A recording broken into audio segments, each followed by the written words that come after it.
Anorora ere? Ari kuratidza asi ari kuda kuroora. Aruradza kuti sada kurora. Apa tikutaura murume ere kana tikutaura wekusouth? Wekusouth. Ndiye makatizira murume. Chinditaurirai kuti imimi pamakaenda kusouth makasiya mwana aine mwedzi mingani? Ndakasiya McDonald aine 5 months ndichienda kuSouth. Kusiya mwana ane 5 months uchienda kuSouth Africa. Now mama, I don't care kuti makaitira neine murume, but ndoda kutanga kupa ma spiritual spectacles pamuri. Ntorrewo chair. This is spiritual spectacles night. Now I'm getting serious.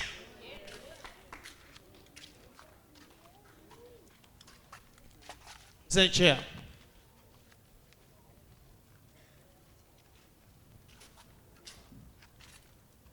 Isi kusaidu. Papo.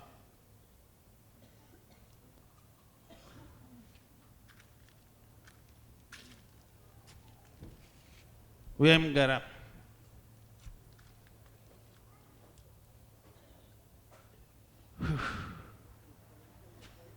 Ya gadzirire.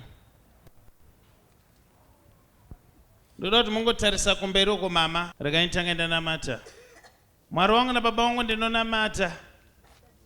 Ngawanire kwenyasha mugore 2024 kutanga kuwana ma spiritual spectacles. Azive kuti ramangwana rakamira sei. Azive future yake. Nezita ra Jesu. Amen.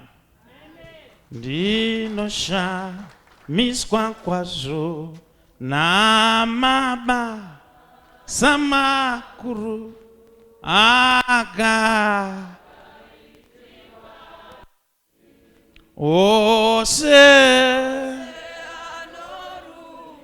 zinoino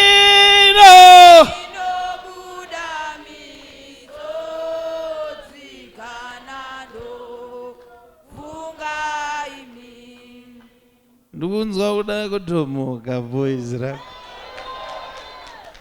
kunzwa kudhomoka kungonzwa kuti ka rikaiti tange takadhomoka mugore ra 2024 ameno zvinoitika pandiri ndomboda kuzvidzora zvere kana zvangondibata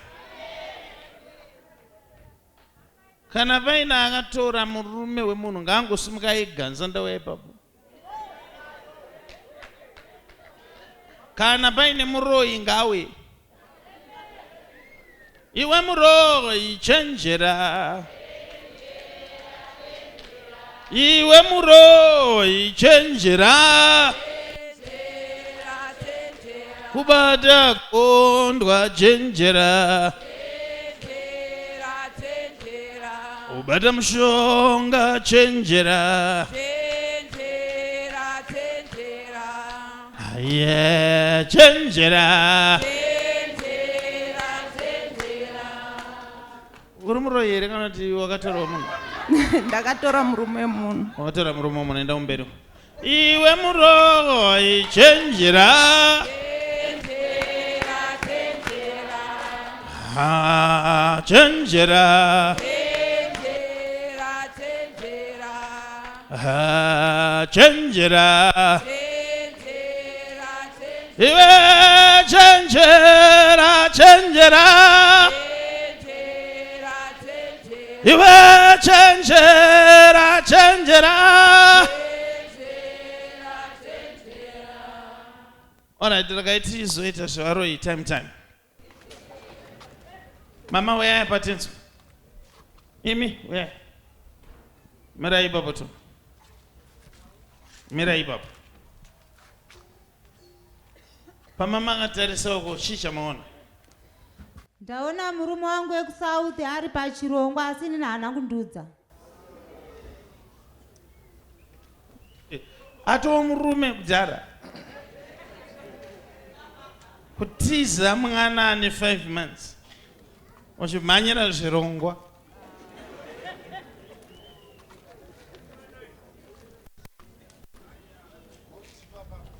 All I can tell you is chakanakira kuti uone munhu waurudana naye, you can see future and you can know some hidden things. And I don't think kuti pane chekuvanza ini. Kana ukange wabatwa chirwere, just be open. Tell your partner. Azvityise. Madzoka muno muZimbabwe. Mamboona here vanhu? Handina kuenda koaona. Kasvika kumba kwemuzukuru ndokwandiri. I don't care kuti makatadzirana ine murume handinei nazvo. But do whatever it takes kuti muende kuvana. Vana ndo vatinoraramira isu. Saka mune zvinhu tu, it's either muchoose kugara muri kusaidi rine chirongwa kana kuti mudzokera kuvana. Ndibatsirei ndidzokere kuvana. Maakutya. Home.